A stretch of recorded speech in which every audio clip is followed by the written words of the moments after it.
Are they nice?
Fellow practitioners of excellence, ladies and gentlemen,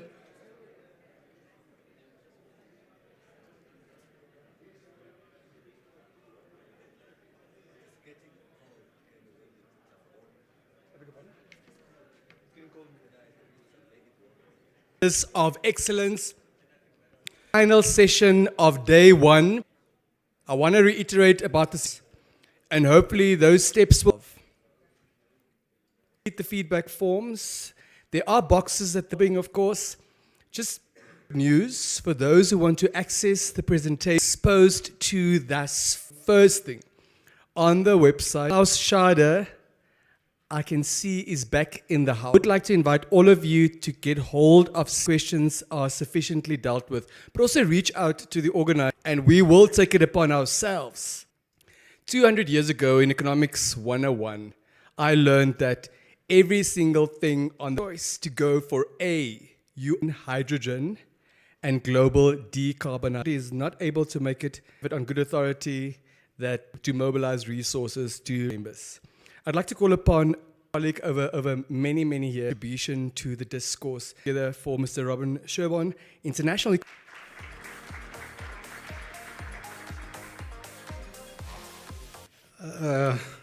I was absolutely thrilled when I was invited to come and speak at this after the last coffee round.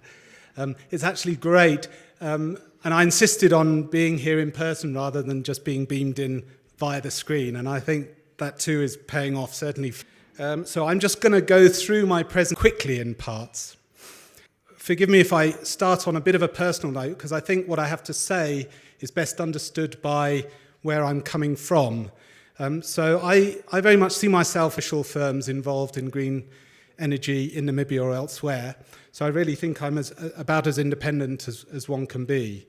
It's just swapping memories with my old friends for years. I've taken a very close interest in economic development here. Helped found Insight Namibia magazine in 2004. Of course, never one to be launching that next month in September.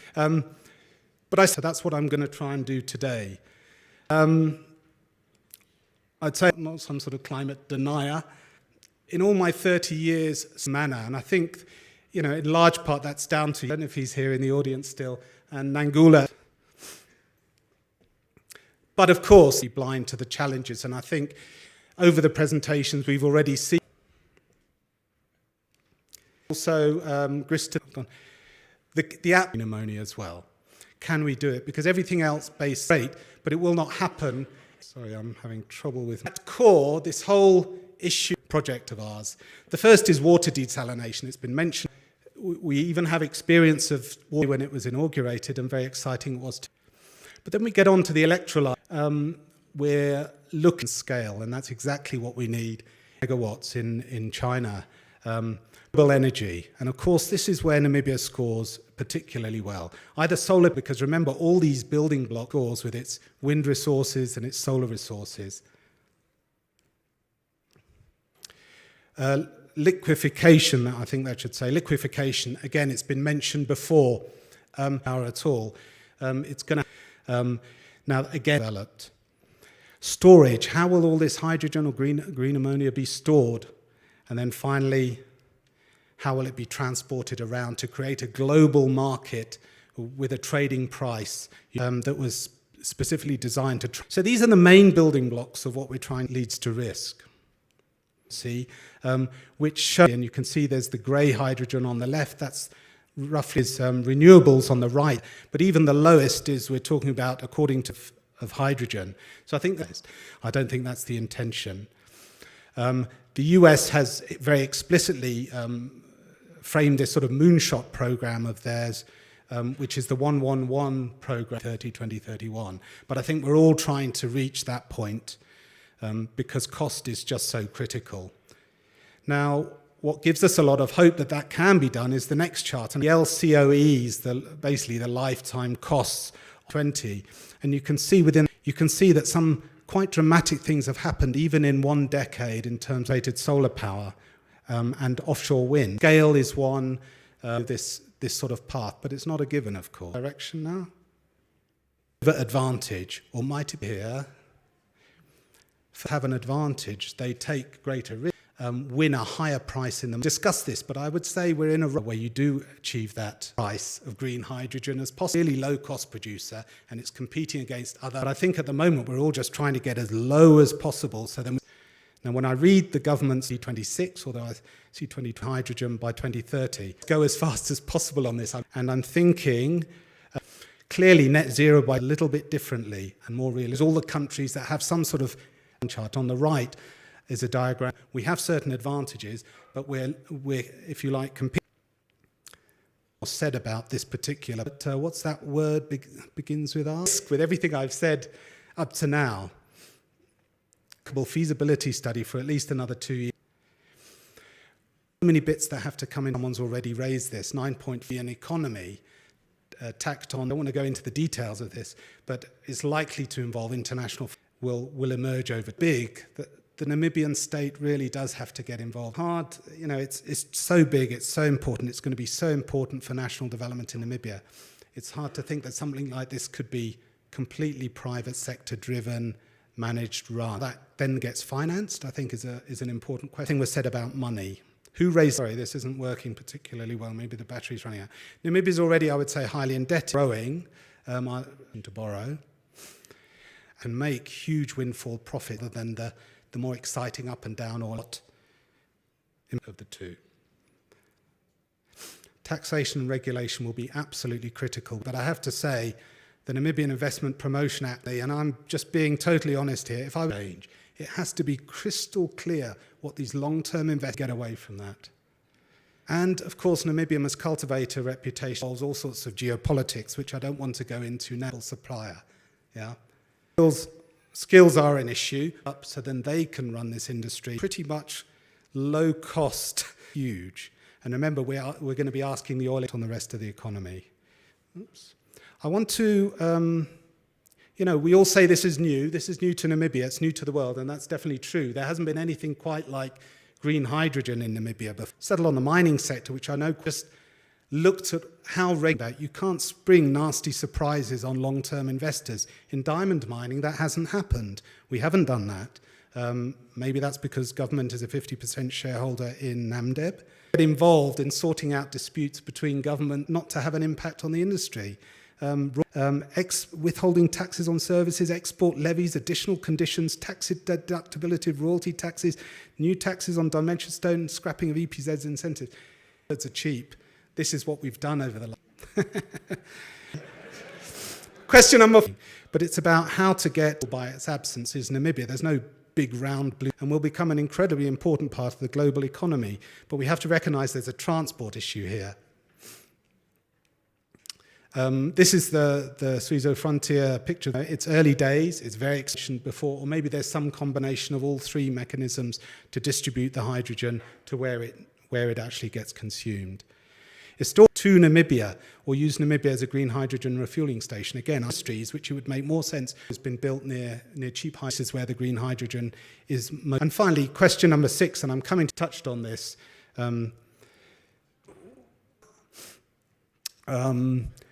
It's been chosen for the solar, the solid reasons to choose this part of the country, but we have to recognize highly sensitive. Oops. Hydrogen brand. We're talking about branding. We're talking about international standards, if you like. Our brand will be damaged if people know that our green hydrogen was produced through, add to the cost of the hydrogen we're producing, there will be a cost that has to be factored in. Maybe it's not great, but maybe it is more significant. And what happens if things go wrong? The last thing we want is some sort of skeletable, that's what I have to say. 6 questions, impact. Now, just very finally, there's a lot of further free newsletter. There are a lot of the people in this room have had to industry. Thank you very much.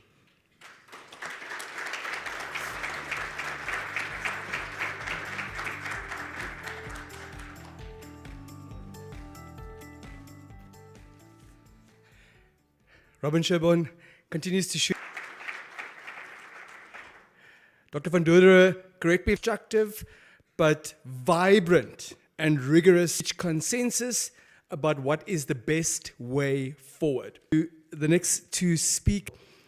In the same breath, I want to thank Mr. Patient as a virtual guest as possible. And once Mr. Tello is done, us about the cost and profitability, to us about the expected impact. Thank you very much.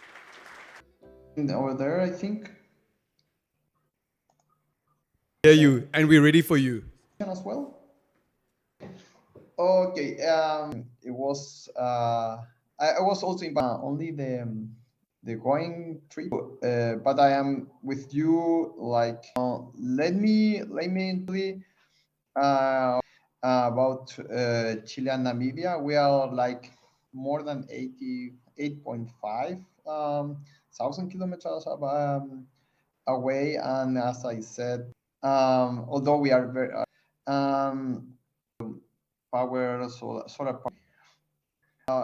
Why green hydrogen in Chile? Our solar potential, and the most important in this north, more than 30% of. But we foresee some institutional governmental institutions trying to, in order to use it during the of Chile.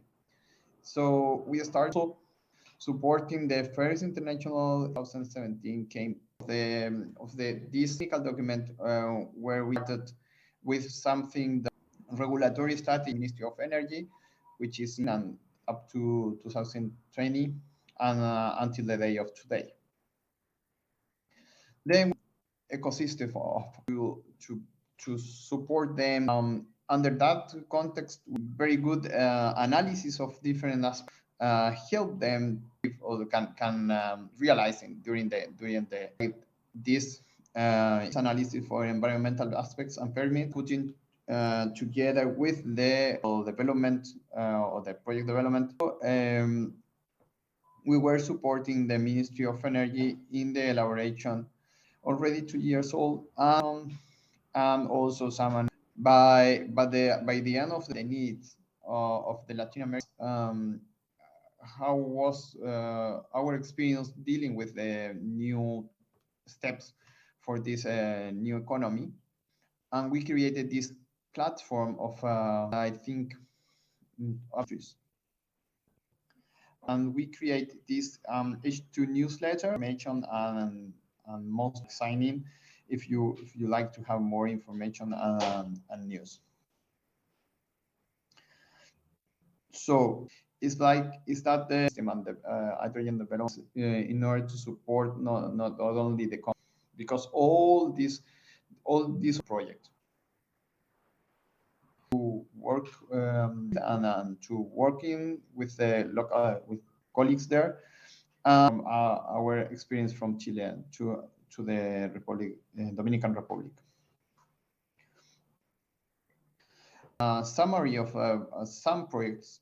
I can tell you that the IF project also much more because green hydrogen and green ammonia product quantity of project. Well, also because of the framework, the hydrogen project or ammonia project. So we already have, which is more related to safety. I think that's one of economics of 3 cases. And we focused on them in order to analyze how would be a hydrogen solution for them. So in this first case, it was a small, we say small, but it's 3 megawatts power PV plant. It's not like an installed PV power plant. Mr. Ter has an indication as to how much time you still require because we are very well. Mr. Raffanetti, please also just bear that in mind, as well as Mr. Hay, that precious resource of time. 2 minutes. What we of hydrogen projects related, you can get some an LCOH, but also some 11 or 12 and 9 points. These numbers are like far the world is asking for hydrogen for like and want to avoid like the uses and solar potential. Namibia do have you can get it somewhere. You need for sure projects with H2 can be a possible solution to reduce LCOH and that needs to be applied to the initiatives. So with that, thank you very much. I hope you have a nice.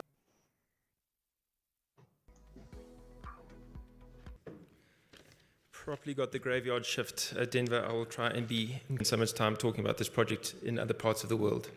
Some of those key questions for us is committed to net zero. 90% of where the world has decided this is something that needs to be done. Energy market in having a fundamental impact upon. We always spoke about this when we were awarded the systems and dependent the world currently finds itself in. So what that in Europe, it is 4 times the price that it was pre the Russian invasion of Ukraine.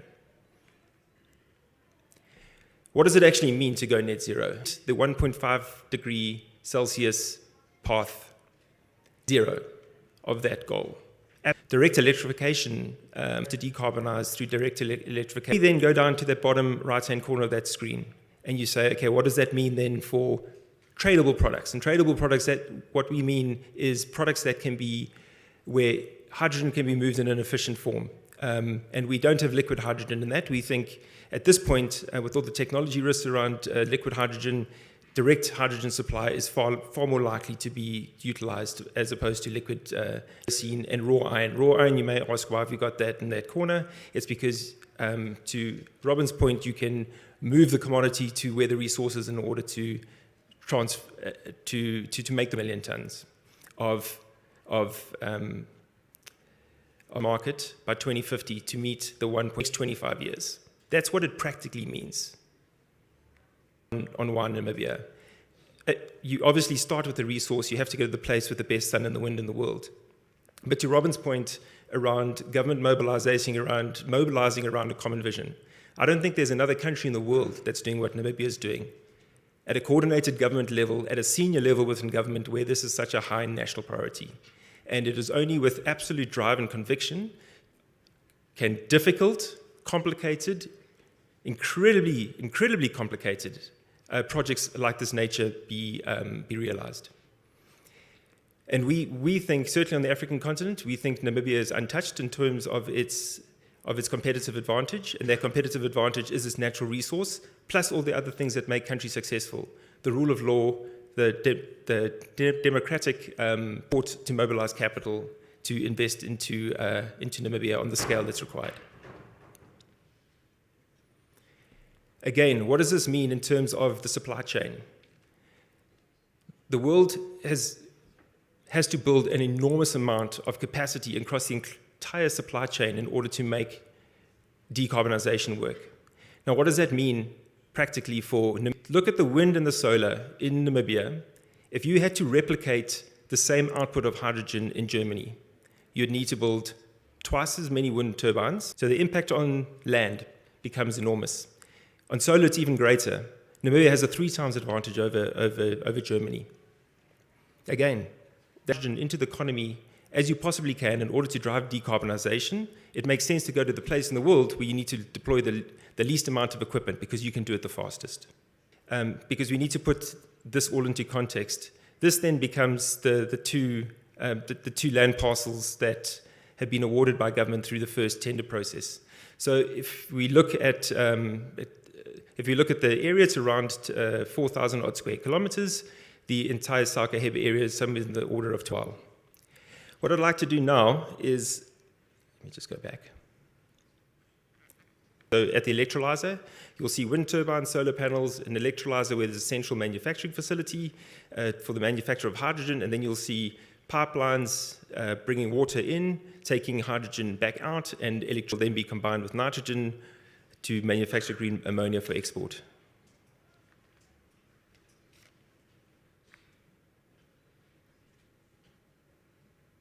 Great. It's around 1 to 1.5 kilometers of distance between them.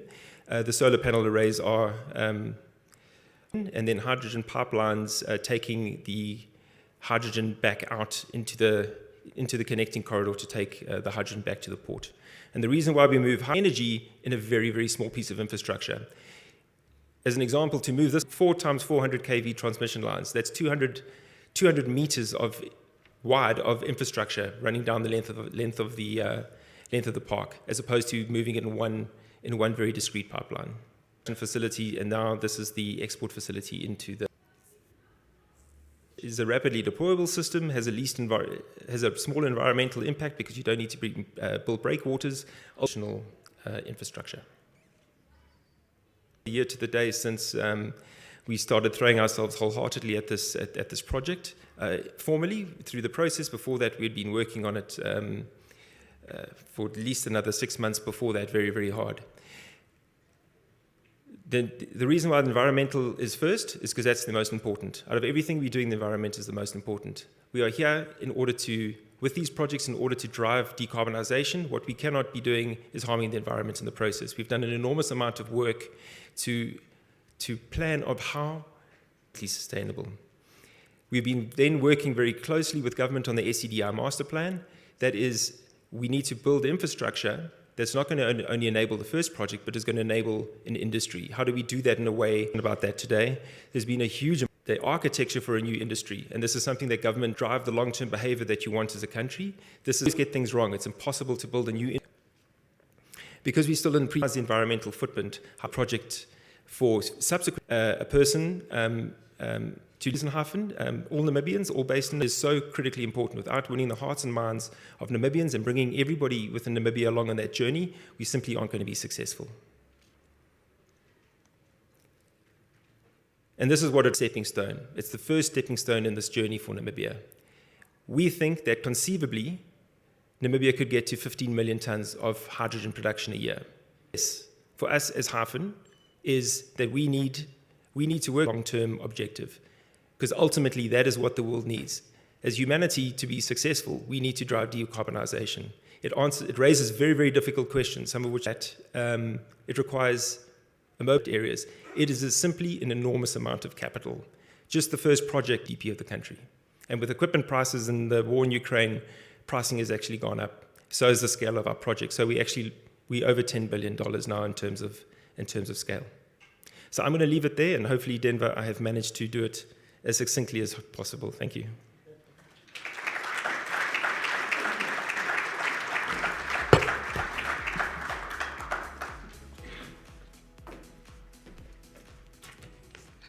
Ladies and gentlemen, that of course was Mr. Marco Raffinetti. I would like to quickly acknowledge our sponsors, without whom none of this would have been possible. So we need to continue saying thank you to them. We are bursting at the seams with gratitude. Sascal, Clean Energy Solutions Namibia, ENS, Bank Windhoek, Fortescue Future Industries, Namibia, as well as Deloitte. Let's please give them a very warm round of applause. And soldiers, we've got one panel discussion left, and then we have a brief summary of the day, just connecting the dots very briefly, and then we can network, and you're in for a genuine and a true and authentic Namibian treat. Is one of the smartest Namibians I've come across. It's also one of the most charming Namibians I've come across. Perhaps I'm biased because he's also a fellow runner, but he is able to explain very complex economic concepts in layperson's terms, so that Denver Kisting is also able to grasp those and even pretend to be speaking with authority about those very intricate matters. His bio reads as follows. Are you able to guess who I'm talking about? Was someone clearing their throat, or was that an imminent dry cough? Very well. He's an experienced managing director that is globally exposed and operated in South Africa for a number of years, with demonstrated history of working in the research industry, with a strong focus on economics and investments. He's highly skilled, particularly in capital markets, fundraising, local government, project finance, real sector economy, and data analysis. His professional experience spans over 15 years, of which 8 years have its strategic direction to those entities and their operations. He's the founder and head of High Economic Intelligence, an economic and financial service consult to you. Please give him a big round of applause. I want you to bear in mind that you have no more than 20 minutes. No more than 20 minutes. Okuhepa.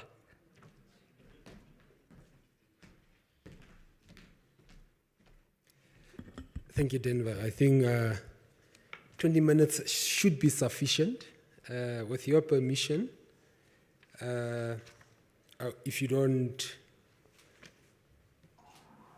Yes. Okay. I'm still here. So good afternoon, everyone. Thank you for the kind introduction, Denver. Marco and Robin. It's good to see Robin back on Namibian shores. It's been a while, and we have missed the insights. I'm a team at FIT. In countries, the question is not so much how to reduce their carbon footprints, because the continent already contributes very little to the global greenhouse gas emissions. It's actually below 4%. Instead, we must economic development and to lift up citizens out of poverty, while at the same time, as Marco put it, following the sustainable path to a net zero future. I think I'm following on one of the, give us high level, what has been the journey or the Chile greenhouse 5 US? In the Gini context, the strategy, the national, is to have local usage. And then, and the second, we have and they it goes to the question like in our country related to and we see that the emission fuel, and also it can help a lot in the transport of, as I show in the last point, 0 US per kilogram, replacing fossil fuels in transportation for instance. You want to replace like transport or not having the 1.5 of project, and as the previous because of the cost of the war, and also the ammonia. You don't need to push. In terms of the concession that you got, break even over that period. I think we'd say that the market pricing is still evolving. Nobody in Europe around carbon pricing, so of that energy in Europe around mandatory blending of products with grey ammonia. They have support mechanisms where the German government industry that is in it earlier economically, it is now cheaper today with current gas. That's a fact. Basically, be very, very important. And is how do you mobilize that amount of capital?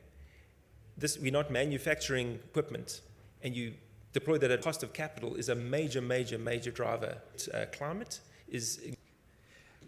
Robin, the deputy governor was supposed to be, obviously with the green transition, additional structural. What is your say prices?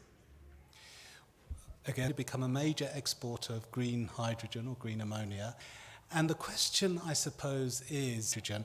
And then the Namibian market develops. If we get that right to stay very high for much longer than we have to do a lot more thinking in Namibia, or even battery electric vehicles, given range Tesla.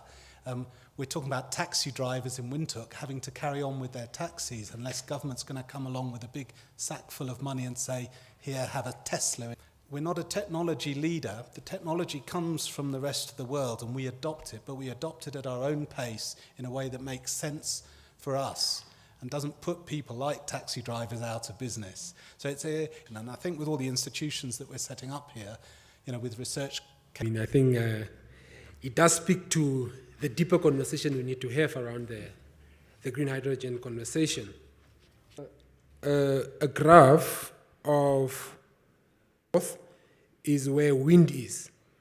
What has been the challenges in that respect? Hi, thank you. It's just the opposite, but doesn't, okay. Don't mind. No, in our south, we have like I think in lot of terms. I think in terms of development mainly, our system, electrical system. If you connect like 1 gigawatt power plant of wind power plant, or even there is also one project that is about 10 giga announced for a system that is roughly the 50 megawatts. So I'm talking from 50 megawatts, 50 to 1 giga or 10 gigas of installed capacity. So that is one challenge of the system, depending on the place.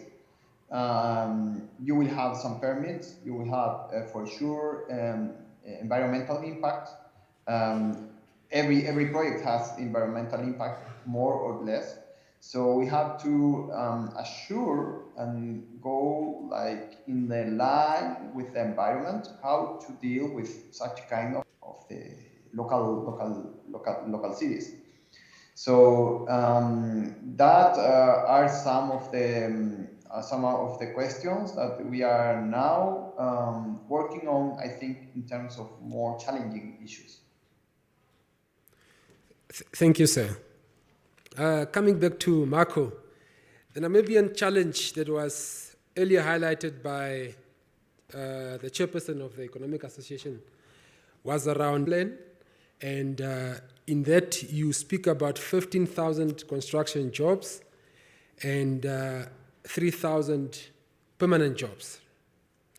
Please, let's take the country in your confidence in that respect. So I'm going to start before the jobs, because I think you owe your country a huge debt of gratitude as Namibians in terms of the way the system has been designed for this industry. So Namibia is the custodian of the wealth on behalf of the Namibian people. I can't go into specifics around what that means in terms of actual numbers. And so the recipients of land rentals, government will receive royalties on the sale of every ton of hydrogen. A government will receive taxes on by the ordinary course of business through the emergence of this business. Those are the direct economic benefits that Namibia gets in terms of the project. Then Namibia has the option, not the obligation, to buy into the project. So at the moment, when we say that the funding obligation, I think is one of Robin's points, the funding obligation, it's a hyphen obligation. There is no debt or equity that government is obliged to raise for this project. Government is making available the land, the legislative environment, in order to enable the establishment of the industry. The mobilization of capital is being done by the private sector. We would sincerely hope that government does take up an equity interest in the project. We think that is the most important way of aligning interests and reducing conflict will fluctuate for this green hydrogen commodity over time. Often as the first project, we have to mobilize a large number of people in order to deliver on the project. And our estimations are that over the out there, the largest civils construction company in Namibia is a company called Namibia Construction, and they supported us in our bid, so I can share that with you. Their order book a year is something in the order of $1 billion Namibian dollars. If you put that into context in terms of how much we need to build out, it's simply enormous. So and as per my last slide, this is Hyphen is but the first of a potential 50 size of these projects. So there's a real drive, ability to create sustainability, particularly in the construction. At full operations, we're looking at it's around 3,000 people. At the completion of both phases, roughly 1,500 per phase. The implications of that for Ludus in particular as an area within the country is going to be enormous. So the add-on benefits are going to be very, very big. And that's currently what we're trying to unpack with government. How do we enable that together? Because we as industry need to work together with the university, who we are working with, together with first trainees into one of our shareholders' facilities in Germany for training as wind turbine technicians. And we're currently working with government to try and enable that. Hope that answers your question. Thank you. So, Robin, coming back to you, and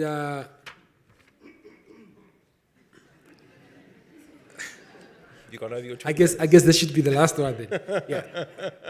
Robin, coming back to you, and because Denver is being ruthless with time, and I think the guys want to go enjoy their Namibian economic implications. If this project of green hydrogen takes off, and if the feasibility study does not bring the desired results, what could be the implications? Does not bring the desired results? Yes. Well, that's a very good question. You know, I think most projects don't, turn out differently. I'm pretty upbeat about this, but I do come back to the point I was trying to make during the presentation, is that it might be better to take things slightly in a more paced way rather than rushing things and getting it right as we possibly can. I mean, training, I think, is a good example. I would rather take 5 years and have more Namibians employed in the industry than rushing it in 2 years and just employing, foreign workers. I think there is a trade-off there. Some things do take time. I think this is going to happen. It's going to happen, and Namibia is going to be there somewhere. So I'm pretty optimistic. I think the key thing for me is for government to make sure that the investment environment is right for these big investments that are going to come in. That's to me the most important thing. And I would just say, Marco said what he said, and that's fine. And that's a good thing. I'm not denigrating that at all. But by getting the core business right, I think we stand a better chance with that improved overall environment of creating jobs across the economy. It will have many positive impacts throughout the economy if we get it right, and that's what we've got to aim for. A follow-up question. I'll just say yes or no to this. Do you see the contribution of green hydrogen as a new industry to the other sectors that are currently, for instance, your agriculture? How do you see the integration of that? Yeah, that's sort of what I meant in my previous answer, that there will be spin-offs if we get it right. I can't say for certain what those spin-offs will be at this. If you'd asked me 2 years ago, Salome, about green hydrogen, I would have just looked at you. The economy, economists are hopeless at forecasting anyway, but forecasting new technology, experimentation, risk-taking, and moving forward as we learn more. Yeah. No, I think, Denver, your eyes are fixed right on me. But I think we have tried to do justice to the limited time that you gave us. On behalf of the session, James and his team have taken those for full support to try and make a success of difficult questions. Please keep them coming.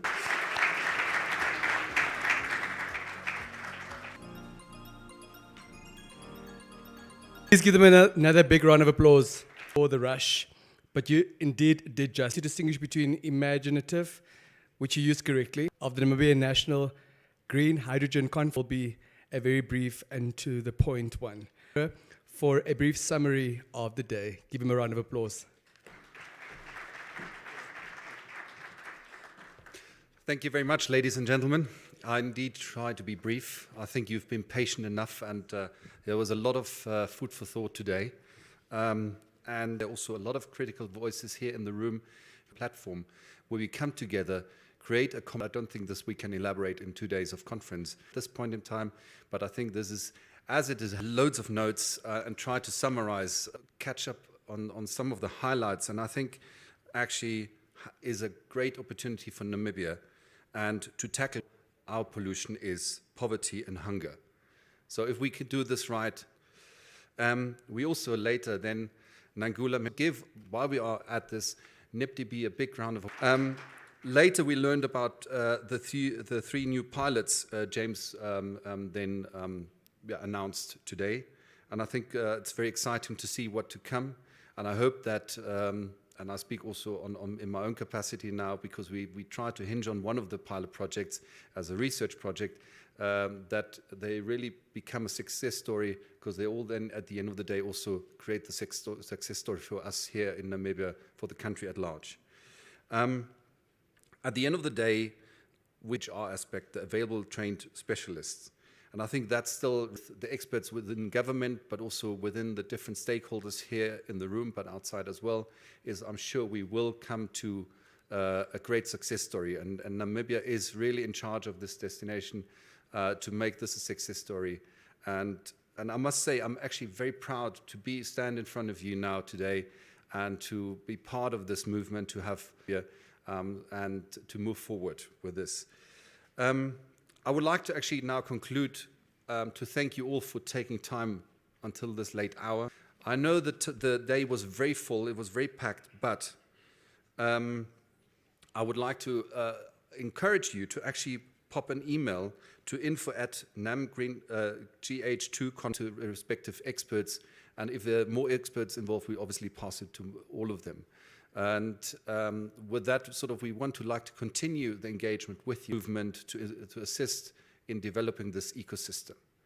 And I think one of the biggest challenges will be in order to create this ecosystem is indeed the regulatory and the legal framework. But again, I'm sure we have the right people on this and we'll get it done. And last but not least, I would like to thank actually Denver, because Denver had quite a tough day today.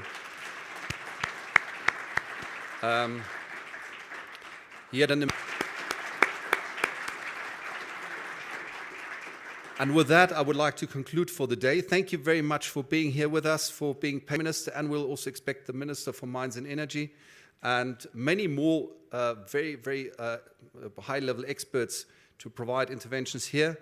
Please, a very Namibian split braai. And I'm sure you've seen it in the program anyways, but so I'm not really spilling the beans.